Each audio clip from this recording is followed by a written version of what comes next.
GREM presenta un espacio dedicado a nuestros orígenes. Bienvenidos a una hora para la reflexión de los acontecimientos que forjaron nuestra existencia. Diálogos con la historia. Un espacio dedicado a nuestros orígenes.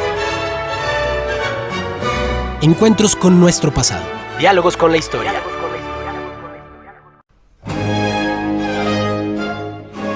Muy buenos días, estimados amigos del Grupo Radio Estéreo Mairán. Hoy es sábado 2 de diciembre de 2023. Ya estamos en el último mes del año. Y es un grato placer darle la más cordial bienvenida esta mañana de historia. Gracias, muchas gracias por la oportunidad de convivir a través de esta pasión. Soy Luis Alberto Vázquez Álvarez. Una república ejemplar con respecto a los ciudadanos, un patricio en busca del poder absoluto, cónsul triunfador de guerras internas y de dominio a regiones que se suman al futuro imperio más grande de la humanidad. Julio César, conquistador y político con mayor fama en la historia. Ese es nuestro tema de hoy, continuando con la serie Los Conquistadores.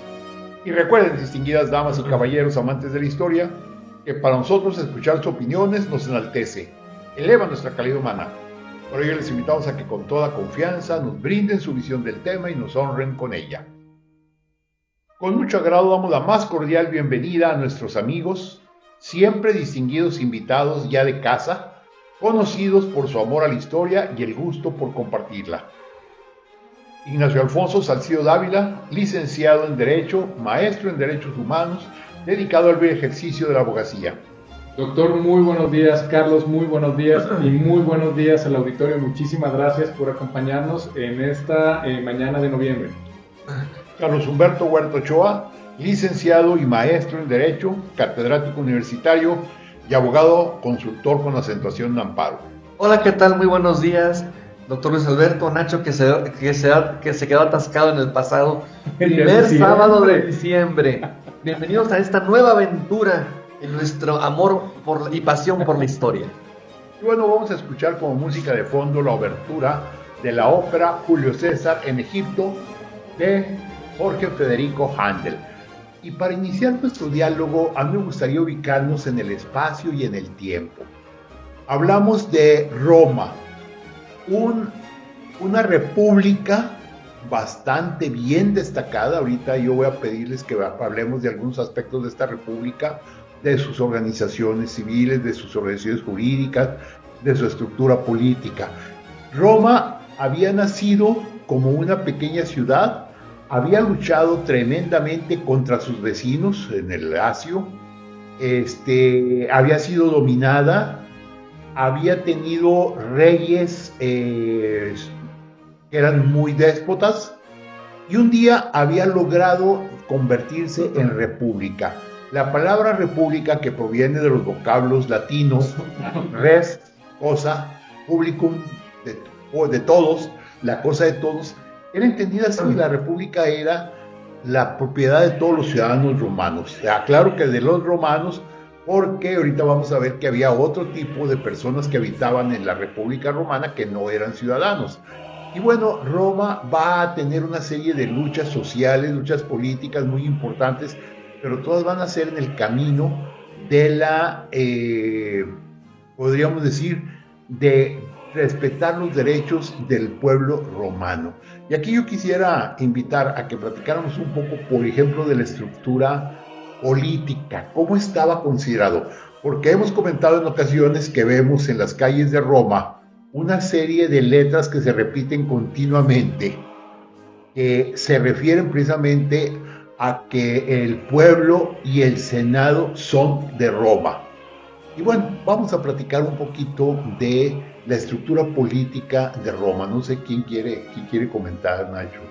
Claro, doctor, pues muy interesante, porque en este tema de saga de conquistadores, precisamente con Julio César nos vamos a encontrar con un personaje que ya tuvo que invitar y tuvo que involucrarse con el pueblo. De hecho, gracias a esa facilidad que tenía para tener conexión con el pueblo, fue que sus rivales de la aristocracia lo consideraban una amenaza, y esto era precisamente por la estructura de la República Romana. No hay que perder de vista que la república se constituye después del derrocamiento de la monarquía en el siglo VI a.C., debido a que se ejercía un poder absoluto y entonces se van forjando instituciones, se convierte en un gobierno institucional en el que, si se quiere, de manera muy embrionaria, muy apenas atisbada, es el pueblo quien ya tiene ciertas facultades, representado en teoría por instituciones como lo es el Senado, como lo son los cónsules, que son electos también. Incluso sabemos que en el pasado, porque eso también lo vamos a hablar en el momento de relatar las batallas, el aspecto religioso en el pasado, y no tan pasado, pero estamos hablando de los siglos 1, 2, 3 hasta el 6 antes de Cristo, la religión era un aspecto central del gobierno, y los puestos que tenían que ver con sacerdocio, los pontífices, o también los cargos como flamen dialis, que lo ostentó Julio César, eran de elección y tenían obligaciones que asumir frente al pueblo romano. Entonces, el Senado estaba compuesto primero por patricios, que sabemos que el pueblo romano se dividía por castas, y posteriormente evoluciona, y en la República Romana el Senado contaba con 300 miembros y se componía por todos los ciudadanos que habían ejercido magistraturas, cónsules, pretores, ediles, conscripti, y así como los paterfamilias, pero los que eran cabezas de familias patricias, que eran descendientes de los primeros senadores romanos establecidos por Rómulo y por sus sucesores, que formaban el grupo social privilegiado que se oponía a los plebeyos. Adicionalmente, los censores podían incluir senadores que no habían ejercido magistraturas, aunque estos tenían restringido su derecho a tomar la palabra, y se les denominaba senatoris pedari. Los antiguos tribunos de la plebe no obtuvieron el acceso automático hasta el año 149 por una ley que se llamó Ley Atinia, o tras el tribunado de Cayo Graco. Al Senado le correspondía la ratificación de las leyes y la deliberación de la cosa pública, pero propiamente no tenía facultades legislativas por sí mismos, porque las iniciativas correspondían a los comicios. La significación del Senado en la vida pública estaba muy por encima de la función real jurídica. Era un cargo altamente honorífico. Como reunión de exmagistrados, personificaba parte de la tradición pública romana y toda la experiencia del gobierno y administración de los componentes. Frente a esos magistrados anuales, el Senado se destacaba como un núcleo permanente del Estado, que era un elemento que otorgaba a la política romana su solidez y su continuidad.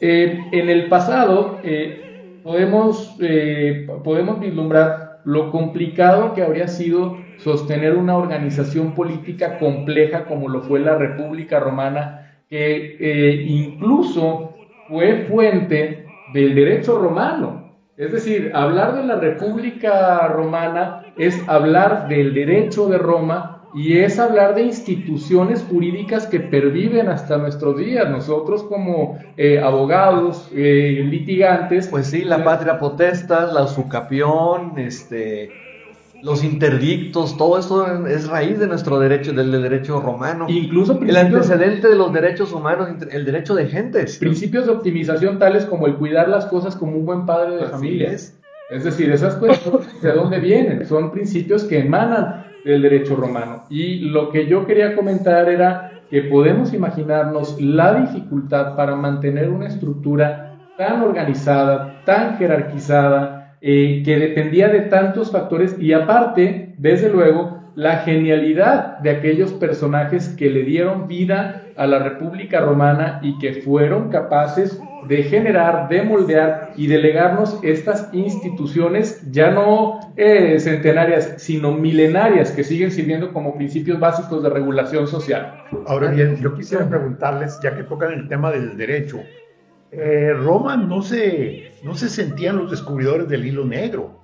Ellos realmente, para crear su derecho, tuvieron que prepararse y tuvieron que ir a conocer todos sus derechos. No se nos olvide que Atenas y Esparta habían generado siglos atrás un derecho muy fuerte a través de sus dos legisladores, que fueron Solón y Licurgo.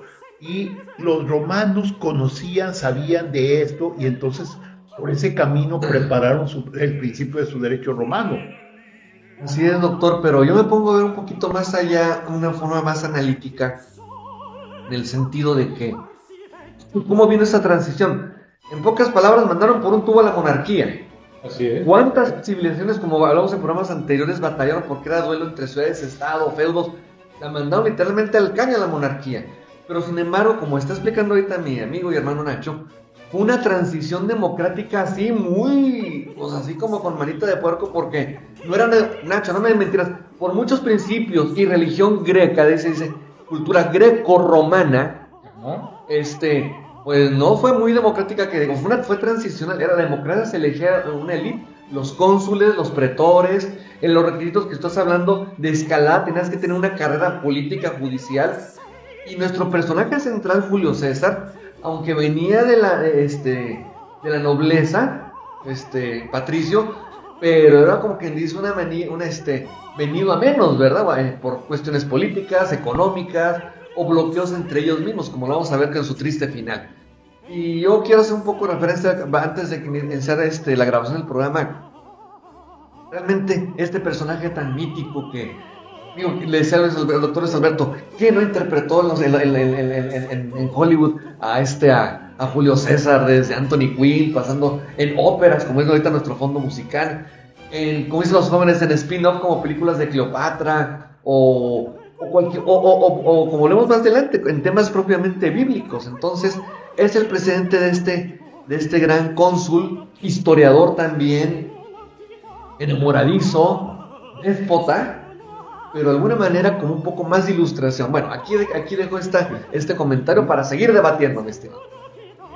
Sí, ahora bien, comentábamos, por ejemplo, que el derecho romano se nutre del derecho griego, porque hay un momento en que la República Romana envía un grupo de juristas a conocer las leyes y vienen y obtienen lo que se conoce como la ley de las 12 tablas. Así es, doctor. Precisamente a mediados del siglo V a.C., un tribuno de la plebe que se llamaba Terentilio Arsa envía una comisión de 3 magistrados a Atenas para conocer la legislación del gobernante en turno de Solón, que estaba inspirada por un principio que a los que nos dedicamos al derecho nos va a sonar muy vigente, pero ya desde entonces era el principio de igualdad ante la ley, porque en Roma, en esa incipiente República Romana, toda la fuente del derecho se basaba en la costumbre. Al resolver las controversias, pues se atendía a los principios quizá de equidad, de justicia, y aquí simplemente como un mero comentario a mayor abundamiento, como decimos, pero sumamente interesante. Se dice que en ciertos experimentos que se han formulado, a partir de los 6 meses el ser humano ya es capaz de detectar principios de justicia en la distribución de bienes, mediante ciertos patrones a los que han expuesto a bebés de ese desarrollo. Han visto que forma parte de, incluso diría, de la estructura mental del ser humano, el concepto de justicia. Entonces, el gran mérito que tiene el derecho romano no es tanto la calidad, si se quiere, que sí la tiene mucha, la calidad de muchas de sus instituciones, porque obviamente había otras como la esclavitud, que esas no pasaron el filtro de la historia, pero además el gran mérito de un buen sistema jurídico es, como acabo de decirlo, la capacidad de sistematizarlo, esquematizarlo y volverlo realmente aplicable, porque se pueden tener un montón de principios, pero si no se estructuran, sistematizan y cumplen, entonces ni siquiera estaríamos hablando de normas jurídicas. El derecho romano, efectivamente, digamos que lo más conocido, a pesar de que no se conoce el texto, pero de lo que todos hemos oído hablar es de estas leyes de las 12 tablas. Las tablas 1 y 2 y 3, imaginemos la evolución que se tenía. Hablan de derecho procesal civil. derecho procesal civil, que no es otra cosa para los que no son abogados. ¿Qué es el derecho procesal civil?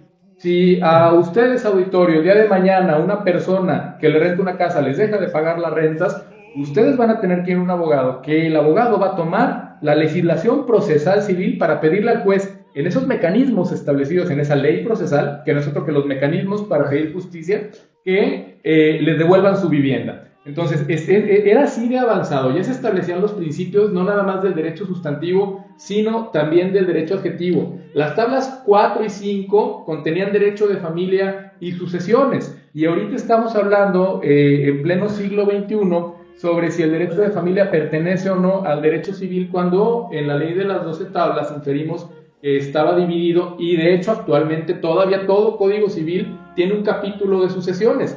Las tablas 6 y 7 hablaban de obligaciones y derechos reales. ¿Qué son las obligaciones? Simplemente la capacidad de las personas de intercambiar bienes, que los bienes es todo lo que es patrimonio. Yo puedo vender una bicicleta. Y como decimos en términos más, crear, modificar, extinguir situaciones jurídicas. Exacto. Y también un aspecto importante, las institutias, o sea, instituciones son lo que hoy conocemos como las leyes orgánicas de los poderes judiciales, de la fiscalía, etcétera. O sea, eran instituciones encargadas de echar a andar ese andamiaje jurídico. Bueno, creo que ya nos excedimos por esta pasión que estuvo por el derecho. El siguiente bloque ahora sí vamos a hablar de Julio César, lo prometemos. Sí, no.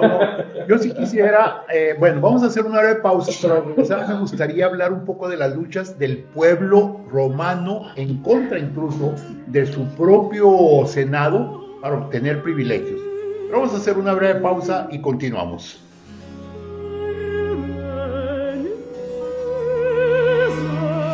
El diálogo continúa después de esta pausa. Escúchanos en línea a través de www.noticierosgrem.com.mx. Diálogos con la historia. Q 91.1 FM. Es tiempo de continuar dialogando con la historia. Escúchanos en línea a través de www.noticierosgrem.com.mx. Diálogos con la historia. Q 91.1 FM. Regresamos a Diálogos con la Historia. Nuestro tema de hoy, Julio César, conquistador y político con mayor fama en la historia de la humanidad.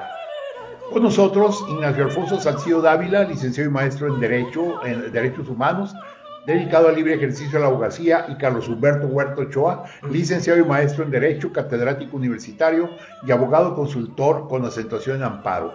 Y estábamos comentando en el bloque anterior acerca de lo que fue el derecho romano. Ahora yo quisiera hablar de dos instituciones para poder entender más claramente a Julio César. La primera es la institución del tribuno.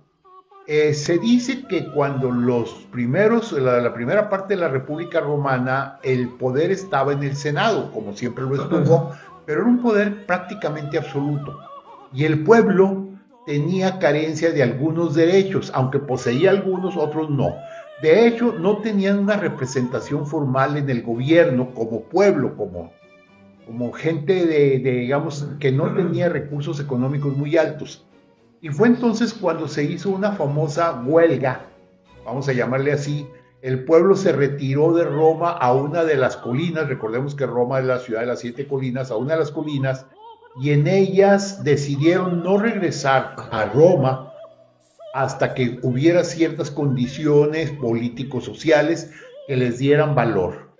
Y fue cuando empezaron a negociar, y la negociación fue tener a una persona que representara al pueblo, la cual tuviese el sentido de poder incluso estar por encima del Senado en algunos momentos y tener la capacidad de apoyar a la gente que no estaba en el Senado. Y a esa persona se le llamó tribuno.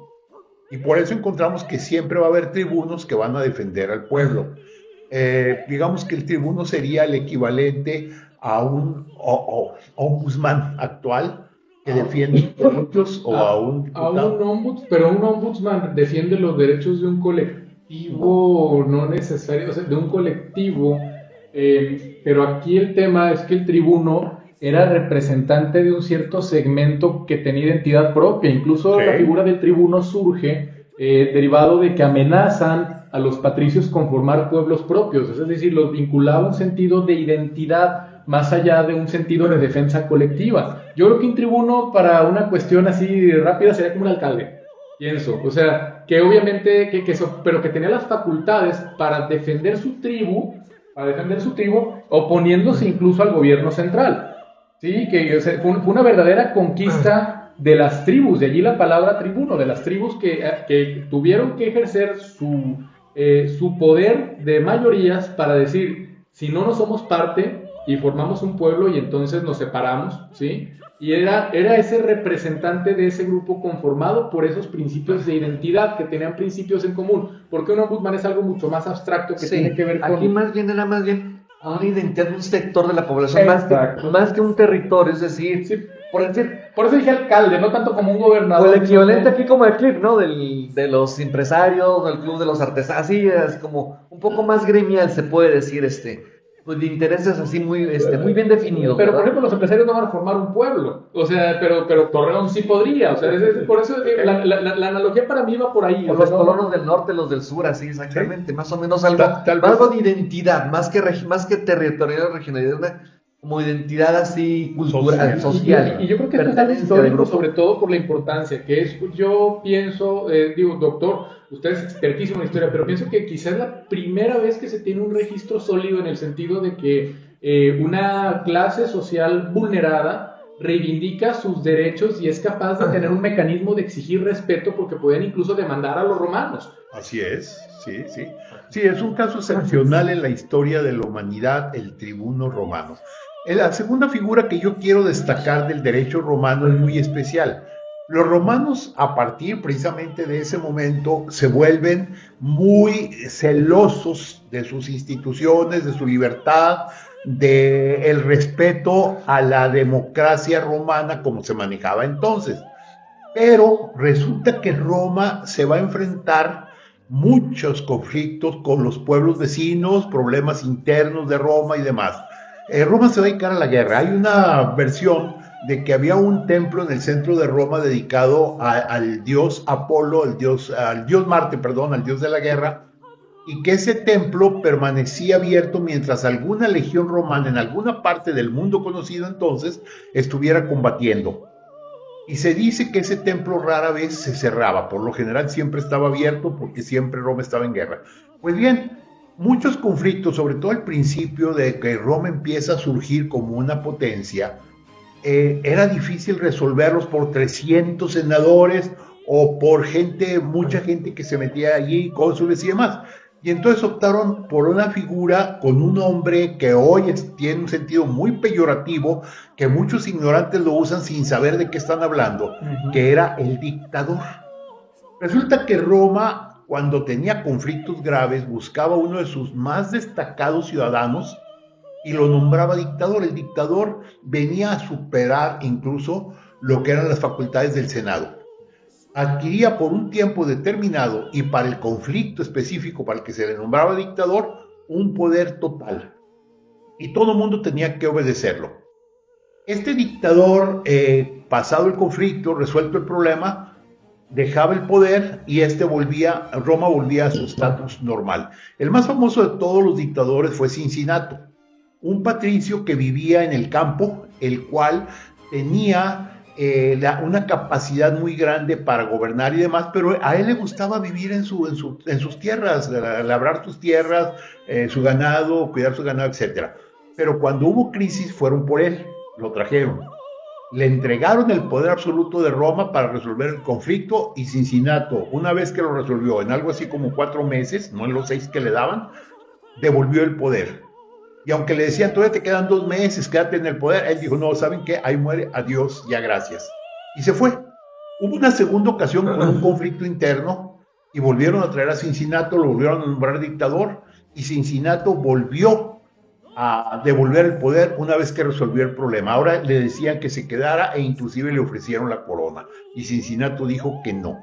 Y ya prácticamente como un anciano de 80 años, que en aquel entonces ya era una edad muy avanzada, Cincinato fue llamado otra vez y le volvió a solucionar el problema, volvió a devolver el poder, a entregárselo al pueblo romano y una vez más lo invitaron a que se quedara como monarca y se negó.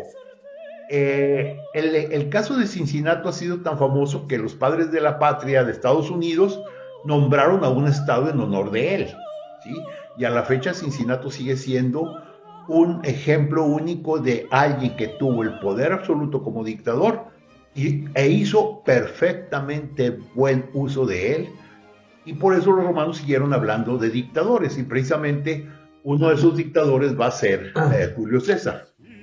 Así es, bueno, una figura admirable, Cincinato, desde luego. No sé, creo que es momento de entrar un poquito ya en materia. El tema efectivamente de la connotación peyorativa al término dictador viene mucho después, porque precisamente como lo comentaba el doctor, pues lo que se buscaba era, de hecho es muy parecido, obviamente mutatis mutandi, pero el artículo 29 de la Constitución establece suspensiones de garantías, o bueno, suspensiones de derechos fundamentales para el caso de emergencias graves que atenten en contra de la seguridad de la nación. Incluso hubo una discusión muy reciente, tan reciente como en la pandemia de COVID-19, sobre si se debían o no ejercer esas facultades casi omnímodas con que cuenta el Ejecutivo, porque después de todo en tiempos de crisis siempre es indispensable que el poder sea ejercido de manera precisa para que la sociedad pueda ser moldeada de forma tal que pueda sortear la crisis de la forma menos gravosa posible. Pero lo importante y lo más complicado es que esa persona no se envanezca con el ejercicio del poder, y entonces ya que nadie lo pueda quitar de esa silla.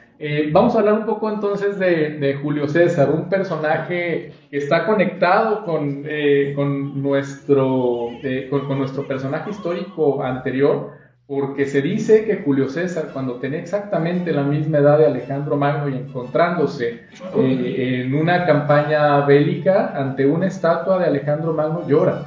Y dice, no es posible que yo a mi edad no haya conseguido lo que Alejandro Magno ya había logrado, que era el control absoluto del mundo y pasar a la historia. Cayo Julio César era el nombre, se llamaba igual que su papá. Él nace el 12, es incierta su fecha de nacimiento, lo que sí se sabe muy bien es cuándo murió, y ahorita vamos a ver por qué. Pero se dice que nace el 11 o 12 de julio del año 100 o 101 antes de Cristo. Su padre, nombre igual, fue un pretor que gobernó la provincia de Asia, y su madre, Aurelia Cota, era noble de nacimiento, pero era una familia que, si bien el padre tenía un puesto público y la madre tenía el linaje prestigiado, ya estaban venidos a menos, no eran de grandes recursos. De hecho, una de las características de Julio César era, me recuerda mucho a la gente a la que le gusta hacer negocios con el crédito, que es muy bueno. Es decir, los empresarios viven del crédito, y esa es su virtud, el poder vivir endeudados y endeudarse más para hacer crecer los negocios, generar fuentes de empleo y seguir generando riqueza a través de la deuda. Lo mismo hizo, también cambiando lo que debe ser cambiado, Julio César. Era una persona que confiaba sobremanera en que las cosas le iban a salir bien, la mayoría de las veces le salieron bien, y no tuvo ningún empacho en tener adeudos inmensos, y esa razón de esas deudas tan grandes que tenía fue lo que lo movió, y en eso nos hace pensar un poquito en nuestros vecinos del norte, a hacer la guerra, porque la guerra desde entonces era un muy buen negocio.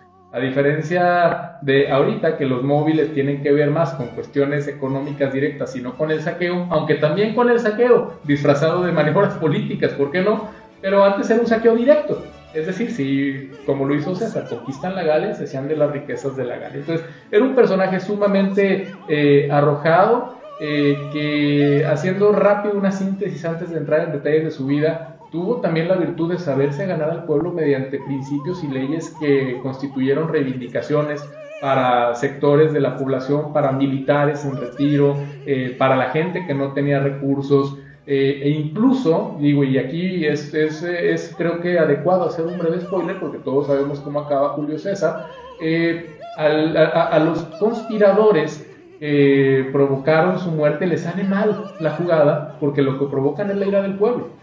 Entonces, pues bueno, venía de una familia de nobles venidos a menos, como lo habíamos comentado, y los padres se alinearon a una ideología, de hecho entonces lo traía también de Familia Populare de Roma, que favorecía la democratización y más derechos para las clases bajas, antes que la facción que se denominaban los optimates, que eran aristócratas, vistos de alguna manera muy simple, porque reclamaban la superioridad de la nobleza y los valores tradicionales romanos que favorecían las clases superiores.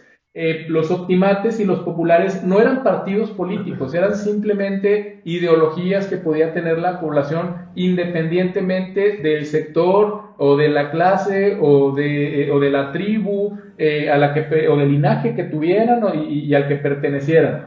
Y ni siquiera se generaban conflictos.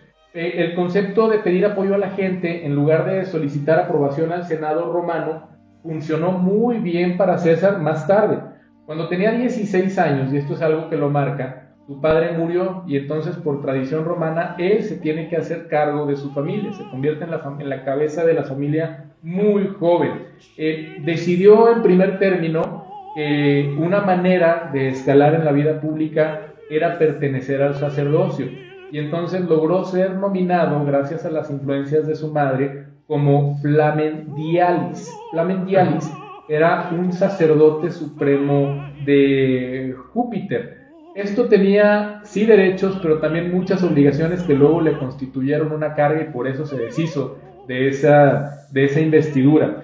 No solo tenía que ser patricio, también tenía que estar casado con una patricia. Entonces por eso rompe su compromiso con una mujer plebeya y se casa con Cornelia, que era hija de Lucio Cornelo Cinna, un miembro influyente y de alto perfil de los populares. Desde aquí, y antes de ir al corte, solo en retrospectiva, podemos ver que a César lo movía ante todo la ambición y el deseo de prosperar socialmente antes de lo que él quisiera, porque él estaba comprometido con una plebeya, pero por conveniencia política tuvo que casarse con una patricia para lograr un cargo que tampoco era que le estaban ofreciendo volverse cónsul, es decir, era un sacerdote pero de la más baja jerarquía en Flamen Dialis. Vamos a hablar un poco más de eso en el siguiente segmento, y no lo duda, deshace el compromiso y asume el matrimonio porque era transaccional, como muchas de las cosas que hizo en su vida, doctor. No, y es que, bueno, pues era buen político. Pero vamos a hacer una breve pausa y al regresar vamos a continuar platicando de la vida de Julio César, que ha marcado la historia de la humanidad, porque si hay un personaje que haya marcado la historia, ha sido Julio César. Vamos a la pausa. El diálogo continúa después de esta pausa. Escúchanos en línea a través de www.noticierosgrem.com.mx. Diálogos con la historia. Q 91.1 FM. Es tiempo de continuar dialogando con la historia. Escúchanos en línea a través de www.noticierosgrem.com.mx. Diálogos con la historia. Q 91.1 FM. Regresamos a Diálogos con la historia. Hoy nuestro tema, Julio César, conquistador y político con mayor fama en la historia. Como decía hace un momento, un personaje que cambió y que, podríamos decir, signó toda la historia por lo menos de Occidente. Con nosotros, Carlos Humberto Huerta Ochoa e Ignacio Alfonso Salcido Dávila, ambos abogados amantes de la historia. Y seguimos con Julio César, esa mentalidad, esa actitud política, que bueno, también ha sido copiada por muchos y que bien pudo hasta inspirar al propio Maquiavelo en sus tipos de personajes políticos que él presenta. Nos ibas a comentar, Carlos, acerca incluso de su matrimonio. Pues inspiró a todos los políticos, hombre, así y que Dios cuide a nuestros hermanos argentinos, ¿verdad? Pero bueno, sí, viene ese conflicto, primero de un matrimonio arreglado, como podemos decir, y después él, pues, como si se faja la túnica y dice, no, yo voy a casarme con quien yo creo que me puede convenir en un momento determinado. Entonces eso le causa la ira de otro dictador de nombre Sila, y ya prácticamente estaba sentenciado y condenado a la muerte. Si no es por la influencia de la familia de su madre Aurelia, y un tío que también lo marcó mucho en lo político, Cayo Mario, logra evadir esa pues esa condena, o sea, libró la muerte en muchas ocasiones. Y tiene que autoexiliarse, y es precisamente hasta el año 78 a.C.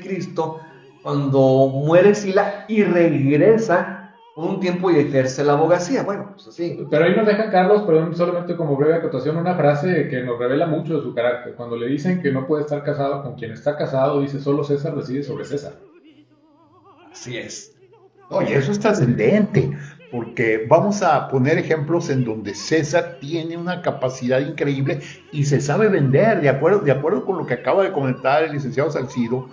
Julio César sabe vender. En una ocasión, cuando va navegando por el mar Mediterráneo, es capturado por un barco de piratas y es llevado como esclavo, prácticamente, como rehén. Como rehén, sí. Y estos piratas a los esclavos pobres, los capturados pobres, los convertían en esclavos y los vendían en los pueblos laterales como esclavos.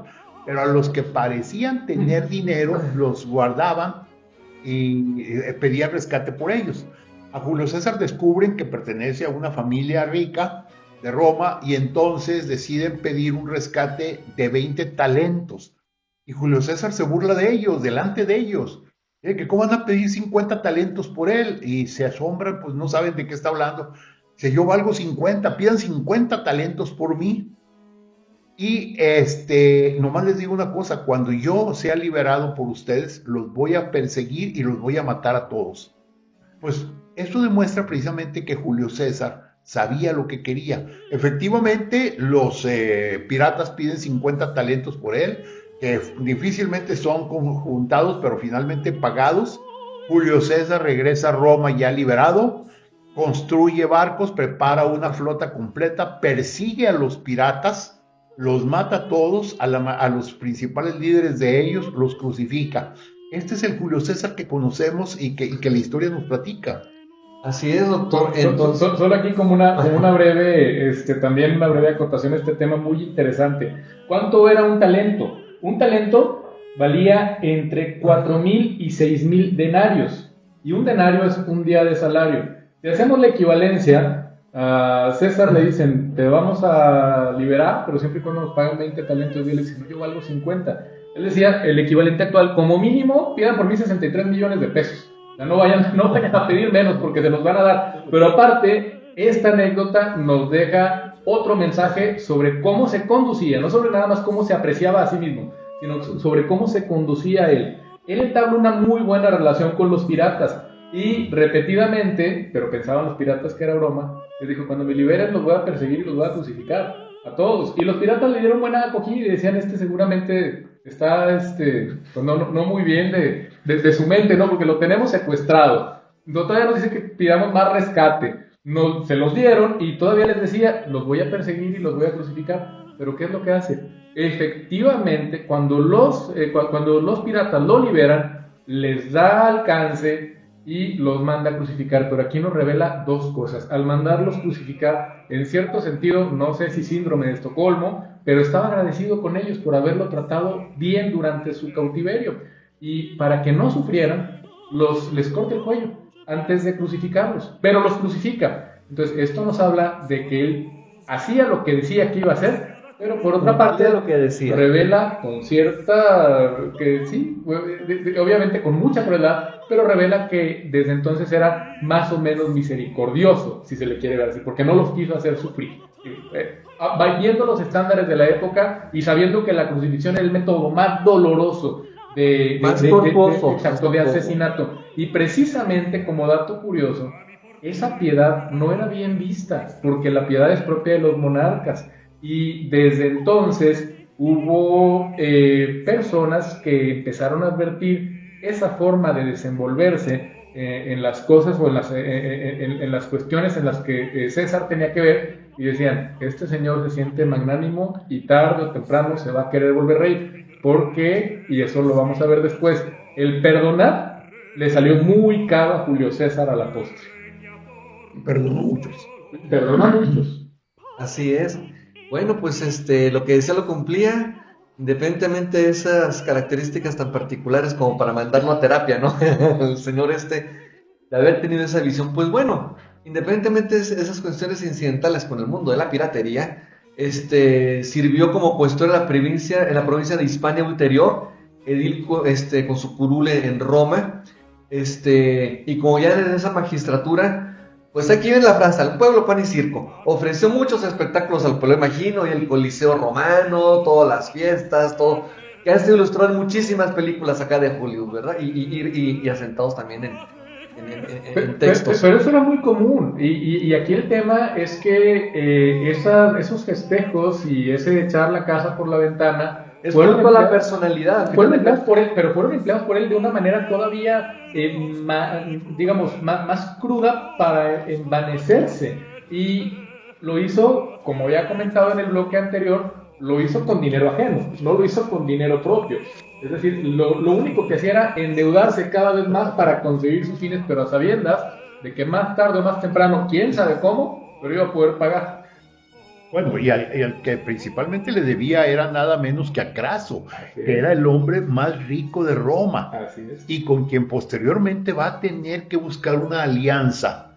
Sí, él tiene una alianza con Craso y con Pompeyo, precisamente que le permiten apuntalarlo en su carrera política. De hecho, cuando es electo pretor urbano, obtiene más votos que el resto de los candidatos. Entonces, le sirve para para empezar también sus primeras campañas militares, de esas que hablaremos en otro episodio, en otro programa. Carlos, ¿era populista? Pues si es ganarse el pueblo, yo diría que sí. El primer populista ilustrado, vamos a llamarle así. Yo creo que sí era populista. Formó parte del primer llamado triunvirato que hemos platicado, que un triunvirato era una asamblea rotativa entre varios notables para gobernar, entonces, pero él era el non plus ultra, ¿verdad? Entonces, y de ahí que a la postre, pues todos los emperadores, se aluden como César por esa imagen, ese marketing, vamos a decir, él mismo implantó. Entonces, es elegido a cónsul, quizá, como dijimos, gracias al apoyo de sus dos aliados políticos, Pompeyo y Craso. Sí, solo que aquí me gustaría irme un poquitito más atrás. ¿Cómo es que de pronto ya estamos en ese Julio César de la vida pública? Porque nos quedamos con Julio César huyendo y que lo capturan los piratas, y después que tiene que, por intervención de su madre a través de Mario, que lo liberan. Pero cuando lo liberan de otra cosa, del cargo de Flamen Dialis. Y al liberarlo del cargo de Flamen Dialis, lo dejan por un lado sin medio de subsistencia, pero por el otro le abren las puertas, porque como Flamen Dialis habíamos hablado que tenía limitaciones. No podía pertenecer al ejército religioso, pero tenía una dieta, vamos a decir, bastante especial. Y no podía pertenecer al ejército, no podía tampoco aspirar a cargos del estado eclesiástico, vamos a llamarlo así, ¿no? No podía aspirar a cargos de elección popular. Entonces, al momento de liberarlo y de que él regresa de su exilio y le quitan el cargo de ese sacerdocio, también le abren la puerta de la milicia, que la busca como método de subsistencia. Y resultó ser un soldado muy efectivo, que fue condecorado con la corona cívica, que la corona cívica es el equivalente, digamos, a las medallas estas que da el Congreso estadounidense a los veteranos de guerra por arriesgar su vida, por salvar otro. Es decir, era un reconocimiento altísimo que se otorgaba solamente a los soldados de mayor valía, y ese se le otorga por salvar una vida en batalla. Lo promueven como personado delegado militar en Bitinia para asegurar una flota de barcos. Y en este tiempo de soldado, Sila muere y César regresa a Roma y prueba fortuna como orador. El orador era el equivalente del abogado actual, y antes el ser abogado, antes el ser abogado era una manera muy natural de conectar con el pueblo, porque todas las audiencias eran públicas, pero no bajo el principio de publicidad que actualmente conocemos, de que hay que ir y buscar un lugar encerrado y dicen, es la sala de audiencias, es las 9:30, los que quieran. No, eran las plazas. Eran los lugares públicos, y entonces, y aparte, las decisiones tenían mucho que ver con cómo percibían las personas que iban a emitir los fallos al ánimo de las personas que estaban presenciando. El Vox Populi. Los oradores se volvían expertos en percibir el ánimo popular y en mover a las masas. En esa época, ser abogado y ser un político populista, como lo fue Julio César, que desde mi punto de vista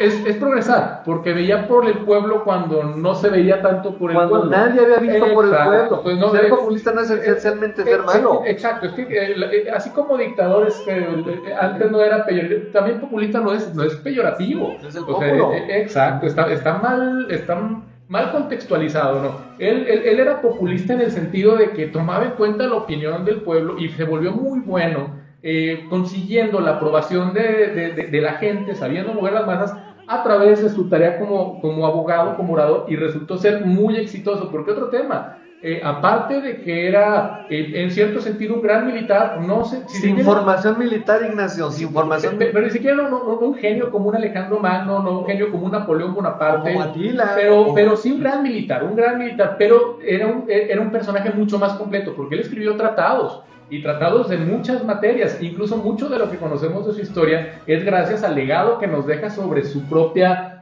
legado autobiográfico. Vida. Exacto. Entonces, ya cuando regrese con ese prestigio logrado en el campo de batalla, porque se lo gana a pulso, fue elegido como tribuno militar. Los tribunos militares tampoco eran comunes, eran cargos que se otorgaban de manera muy específica y él muy selectiva. Exacto. Su esposa Cornelia muere.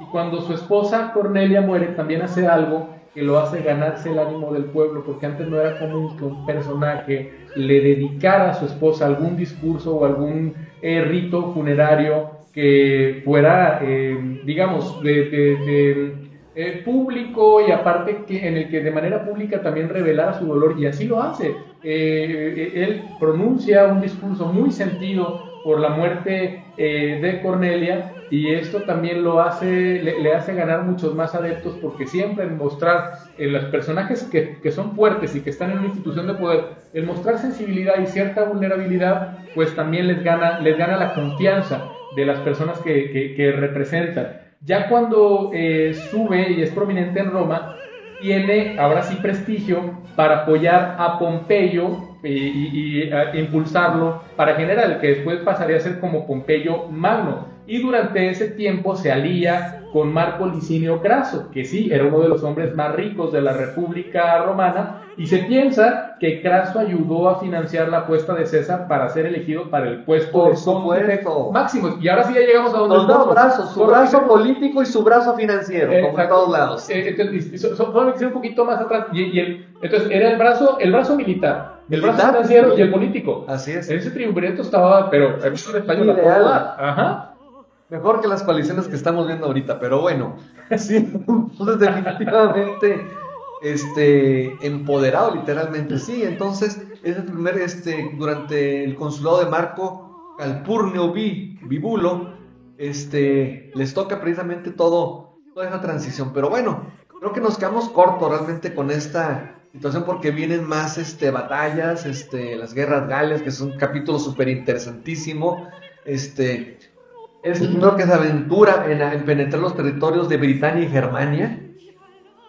Y pues esta es una ilustración de la película Gladiador, aunque son ya muchos siglos después, pero ya desde entonces ya era ganar territorios, así, pero bueno.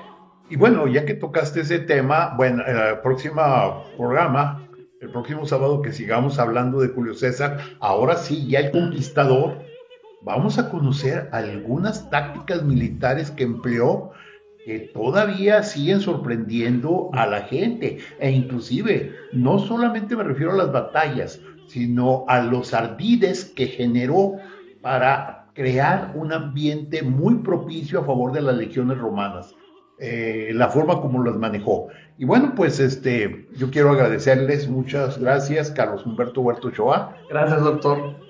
Ignacio Alfonso Salcido Dávila. Gracias, doctor, gracias, auditorio, gracias, Carlos, por exhibirme. Solo quiero decir, un mero error este programa. Lo grabamos lo grabamos con mucho cariño, con algo en anticipación, entonces por eso el error de la fecha. Ok. Lapsus brutus. Y bueno, pues muchas gracias a mi compañera Claudia Martínez Martel en la coordinación general, a mi compañero Roberto Ríos en la grabación, y a ustedes, estimadas amigas, amigos, los esperamos el próximo sábado 9 de diciembre. Ya huele a Navidad. Muchas gracias, muy buenos días, muy feliz fin de semana.